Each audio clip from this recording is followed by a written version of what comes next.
Hey everyone, so let's take a look at this tube at 90 degrees system and talk about how it works. It's really not that complex. I just set it up in a way so that we could have some easy controls, easy to modify. So the first thing here is this globals, where we've got the memory key who's going to store two values. This is basically going to set a min and max for how long the particle should travel until it changes direction. And remember that their speed is variable, which we'll see in a minute. And so the length of time combined with that speed is going to generate quite a bit of random distances. Okay, so you notice the capital on these two dyne sets here, birth and methods. That's because they have sub-dyne sets. So here under birth, this looks a little complex, but it's not. We're giving birth to these head particles, and this is really just, we're controlling the distance and the rate by using the time base. And the time base is essentially going to tell us the frame number.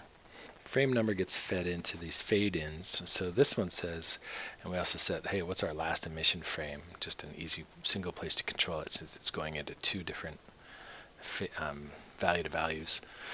So as the time goes from 1001 to whatever my max is, you can see this first one is going to be increasing here. And so what that does is that's going to control the distance.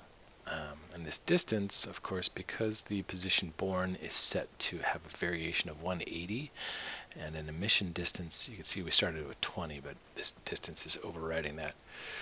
Anyway, it's got a 50% distance variation. So as this distance increases over time, it's going to create particles further and further away. We should turn on our mouse highlighter.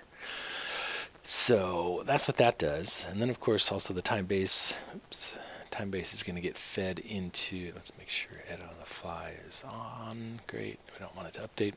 So as the time base goes into this fade in, we're going to start high at 1001 and we're going to fade down. At least that's what these values are set up for. It's going to go from 0, it's going to be our minimum on the y-axis, and our minimum on the y-axis is way over here. The max is 1, so it's going to go from 1 and then fade out to 0. So at 1001, it starts at 1 because of the max on the y-axis, and then it's going to fade down to 0. And what this does is it's going to get fed into a multiplier by 50. That's going to control the rate, so this is going to control how many head particles are born in it over time. Essentially what this does is this is going to say use the time base, calculate this fade using my last emission frame as the last frame, and fade it out until the last frame. And it's going to go from 50 down to 0. Okay, so then we need to, as we'll see in a minute, our head particles need an initial value. They need a couple initial values. They need a frames memory value so that they know at birth, hey, how many frames am I supposed to travel until I try to switch direction? So that's why this is set up here. This just uses the memory with those two values we set in globals. And notice that there's no particle input here. That's because memory is being used as a global value, a global variable holder. Those get fed into this random. This random is going to set these frames here. Okay, and then those particles are also going to create their own random number from 0 to 1. It's doing it per call, which is fine. And this is, we have two of these. This one should be disabled because there's nothing connected to it. But this CG grad just has some colors set, right? So some very light colors. The reason we did that is because we were trying to experiment and get some colors in the display of the render, so we control the material. And in order to do that effectively, we need to use a data channel, store that color on this head particle so that it's in the cache when it gets cached. Data channels are cached, memory is not. And then the particles can have some color when they actually create this spline mesh. You could do spline mesh, you could do an open VDB shape, you could do all kinds of things. That's what I love about TP, is the open flexibility. Okay, so then the next dynamic set is basically saying, hey, head particles, as soon as you're born, you need to pick a random direction to go. And this velocity It's going to control both speed and direction. The speed anywhere from 100 down to 20. That's what that means, 80% of 20. Remember, the speed is set as a maximum value. The variation basically goes from that maximum down, not up. So you won't get 180 to 20. It'll just be 100 down to 20. And speed, of course, is in world units per second. So then we pick a random XYZ. So this is pretty easy. The particle comes in here, and then what comes out is going to be a vector that's fed into our direction. So the pick random XYZ, and this comes from a black box. It's just a nice little black box that I made. And of course, if you want to go ahead and save that yourself, you can create your own black box for that. Particle comes in, creates a random number between 0 to 1, and that 0 to 1 is actually going to get stretched into a 0 to 5.99. And 0 to 5.99 is because we want to have essentially 6 possible inputs. And the way that random works in TP is that not random, but these values here. If I had done 0 to 5, the chance for it to actually be 5 and to pick this number 5 and the x to 1 would have been pretty small. So essentially you have to say almost 6, but not quite 6. Kind of a pain, but that's life. So anyway, we set up 3 different vectors here. We've got an x-axis, y-axis, z-axis, pretty basic there. Also the inverse of those, so we have a total of 6 possible different directions. What we're doing is we're having the negative x be the 0 value, up to 1, 2, 3, 4, 5 for the x and y, or the y and z. So whatever random number 0 to 1 comes into here, that gets translated into this value coming out, which is going to be anywhere from 0 to 5.999. And that, when that comes from a scalar and goes into an integer, that's going to give us a integer. And so that the 5.99 gets converted into a 5 of all things. But in order to give the 5 an equal weight of chance, it's got to be 5.999. Anyway, that's a very microscopic view of TP's random generator. Let's get into the good stuff. Here into the methods is just 2 different methods that we made. We disabled this dyne set because the roll matrix kind of gives better results. This random dir pick one has the possibility of particles backtracking just because they just randomly pick a direction, and so sometimes they would end up going backwards on their path, which we didn't want. But you can see here it doesn't look too bad. Easy enough. Now it might look a little bit simpler, and if that works for you, use it. That's great. Whatever gets the job done. But I can tell you that if you learn about roll matrix, you will start to really appreciate it. And roll matrix is the technique that we're using here. And essentially what roll matrix does is given a vector.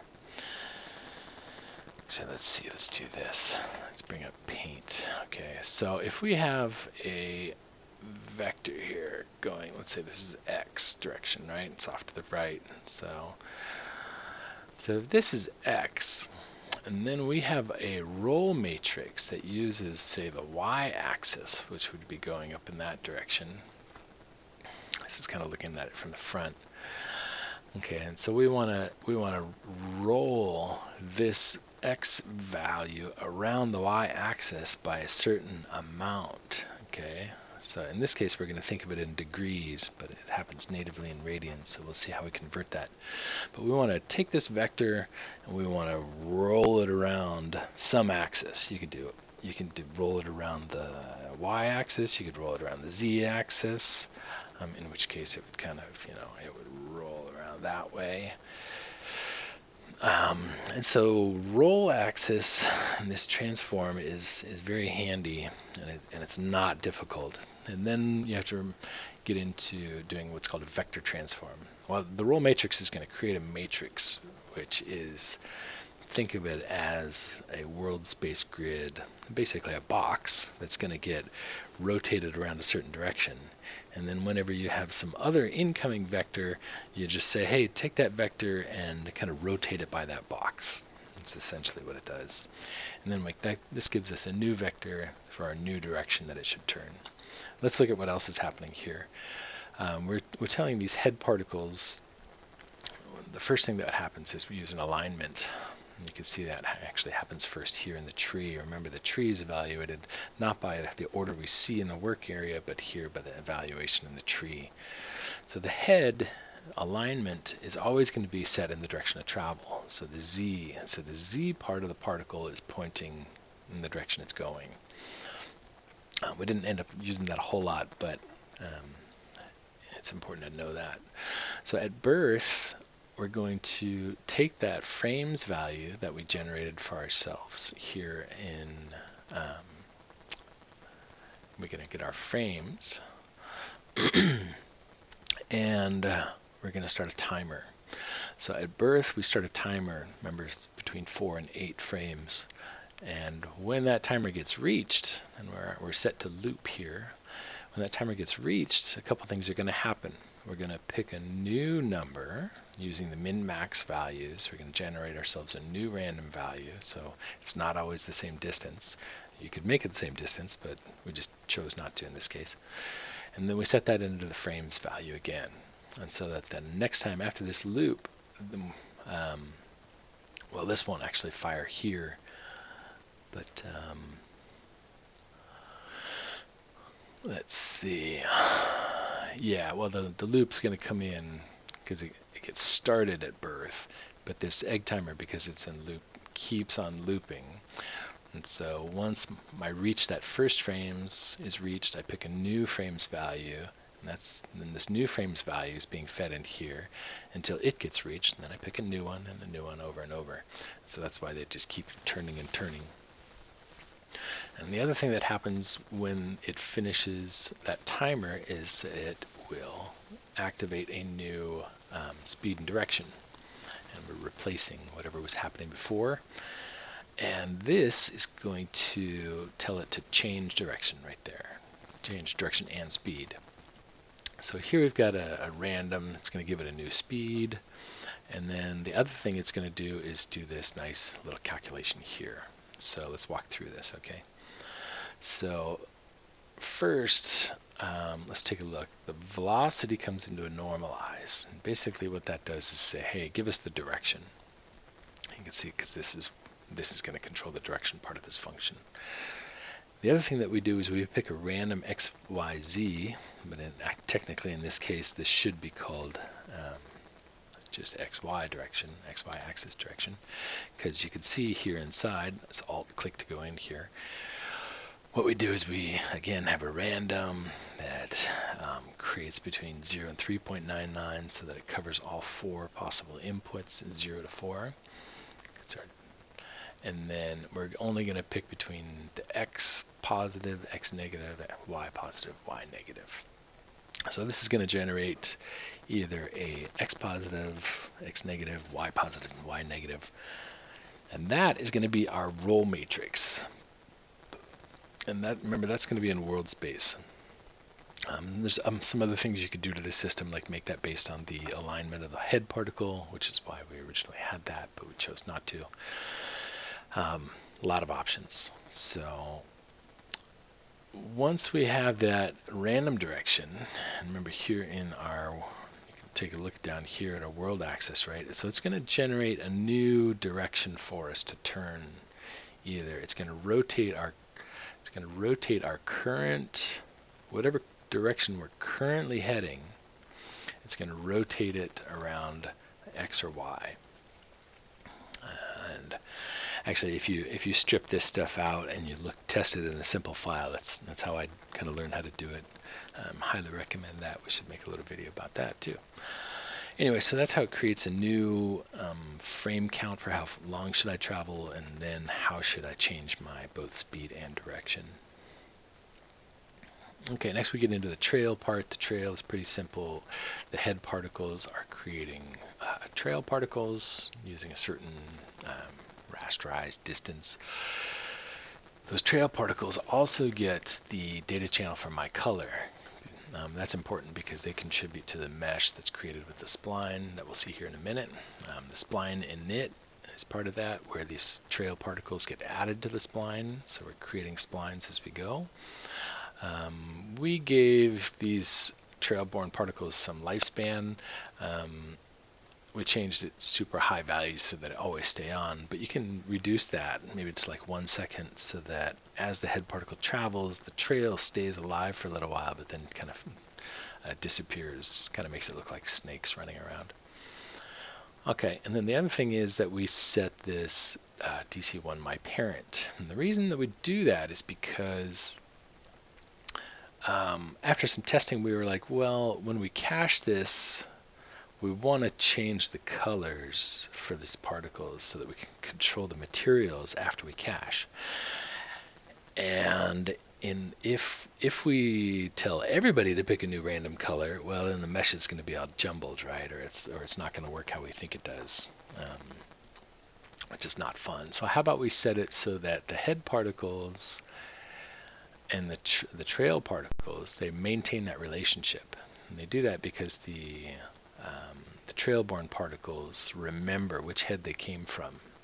It's stored the particle, it's just an integer value, comes into this DC1 my parent for this trail-borne. And so the trail-borne is going to remember, hey, who's my parent? What's their ID number? And so that ID number then we can, in a post cache, if we want to, we'll jump ahead here a little bit. We could say, hey, have the head particles pick a new color and assign it to my DC0, and we'll see why that's DC0 is important here in a second. But then also we would have and then later, you see it happens later in the evaluation tree after the head picks that color. Trail would say, hey, get my parent, look at their data channel, and set my data channel updated so that it's like that. Of course, this is all in a post cache rule too. So a post cache rule is going to allow us to make changes to particle data after it's been cached, kind of on the fly without having to recalculate.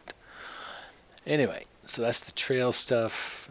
Here's the splines, just a spline pool. We reduce the thickness on this. We also change the number of sides to be less and the number of steps to be minimum so that it generates kind of a lower res spline, otherwise it gets a little memory intensive. Then the big thing here is that the material that we use, didn't really name it to be anything descriptive, but you can see this is it here.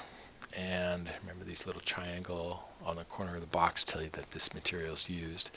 Actually has the same name, of course. But this material looks like it's white, right? But actually, if you go into maps, into the refraction color, you can see we're using a TP data channel map, which is one of the most powerful features that Cibus added, and I'm pretty sure that most people don't utilize this to the degree that they could. But you can control any map slot with a data channel from TP. So whatever you want to control material-wise in here, you can control by using a data channel. And the way this works is it needs to know, hey, which TP system is going to be controlling it, which group is going to be controlling it, and the subtree works, and then what channel, which data channel am I going to be using. In this case, it's a my color, and the reason that works is because here on system we've got a my color, it's a color data channel. And so the material looks at the particle data and then is going to apply and change that color based on whatever each particle is doing, which is pretty slick. Okay, last but not least, we've got show colors, which is just a simple thing here so that we can see in the viewport which colors are being applied. You can see that each head has its own color and then the trail has the same color. So anyway, that's that. Yeah, I will try. Time is a little bit precious and limited these days, but we'll try to go ahead and create another thing looking at the role matrix and how some of this matrix stuff works, because once you start to understand that, you can do some really cool stuff like corkscrew motion and get very independent per particle axis controls and changing directions based on their alignment. So handy stuff. Anyway, if you got any questions, come visit us in Discord. The TP channel in Discord is the best way to find me. Otherwise, Facebook and the TP group. And yeah, hope you're doing well. Take it easy.